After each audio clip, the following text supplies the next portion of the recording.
Welcome back to the deep dive. We're jumping straight into some pretty serious AV hardware today. Our mission is to unpack the Aurora Multimedia ASP-882S. And we want to translate the tech sheet into what it actually means for you. Right, so this is an 8x8 4K 60 HDMI matrix. What are we looking at in simple terms? In simple terms, it's a central hub.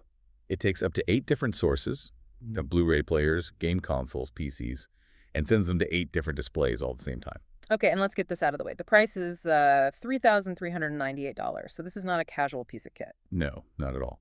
And that price reflects what it's built to handle. We're talking a massive 18 GBps of video bandwidth. What you need for that signal purity, right? You absolutely do. It's fully compliant with HDMI 2.0B, which is key for high frame rate 4K. And something really critical is that it supports both HDCP 2.2 and 1.4. Why is having both so important? Isn't 2.2 the standard now for 4K? It is, for protected content. Yeah. But if you have an older, say, 1080p Blu-ray player, that's probably on HDCP 1.4.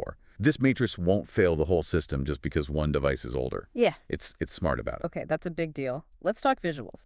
The spec sheet says 4K 2K at 60 Hz, and it specifically calls out YUV 4.4.4 color. Yes. For most people watching movies, 4.2.0 is fine, so why does 4.4.4 matter so much here? It's all about uncompressed color. If you're connecting a PC, for instance, and you're looking at text or fine lines, 4.2.0 can look a bit blurry or have weird color fringing. Oh, okay. With 4.4.4, every single pixel gets its own complete color information. Right. The signal is just pristine. It's exactly what the source is sending out. Then you need that integrity, especially when you bring HDR into the mix. Precisely. If your switcher strips out the HDR metadata, you've just lost one of the biggest benefits of your 4K TV. This box supports Dolby Vision, HDR10 Plus AT, and HLG. It passes it all through perfectly. Now here's the feature I think is the real problem solver, the downscaler. I didn't realize it could do it for each output independently. This is the game changer. I mean, it really is. Imagine you have 7 new 4K TVs, but you've still got one older 1080p projector in your theater room. A very common scenario. Right. You plug them all in, and the matrix sends full 4K to the 7 TVs and a perfectly scaled 1080p signal to the projector. No compromises for the rest of the system. That saves so many headaches. Speaking of headaches, let's move to audio.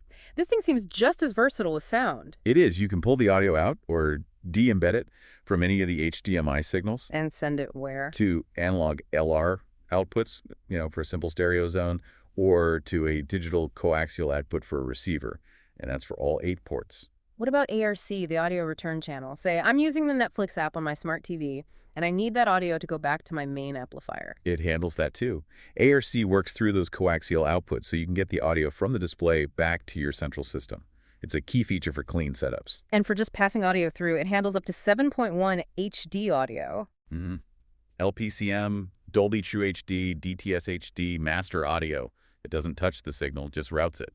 It's truly pro-grade. Which brings us to control. You can't just have front panel buttons for something this complex. Right, although it does have them, with a nice little OLED display. But for real integration, you need more. You've got IR remote, RS-232, and crucially LAN control with a web GUI. The web GUI is where the magic happens, I assume. That's where all the deep management is. You can troubleshoot signals, rename all your inputs and outputs, manage ED settings for picky displays. That level of control is what you're paying for. And looking at the logistics, it's a standard 1U rack mount design. It's TAA compliant. And the source notes say it's tariff-free. Yeah, and that's not just a marketing bullet point. What does that mean for an installer? It means cost certainty. When you're bidding on a big project, unexpected tariffs on hardware can destroy your profit margin. Knowing this is price stable and has a clean supply chain is a huge competitive advantage. So wrapping this all up, the big takeaway here is that the ASP-882S is designed to manage serious complexity and just guarantee compatibility. It solves those mixed system problems before they start. It really does. Yeah. And that brings up a final thought, something for you to mull over.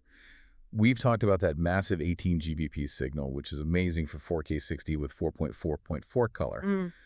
But if you're pushing that signal across 8 different rooms, and some of those cable runs are, say, 50 or even 100 feet long, what kind of cabling are you going to need to ensure that signal arrives intact Standard copper might not cut it. So you have to start thinking about things like fiber optic cables. Exactly.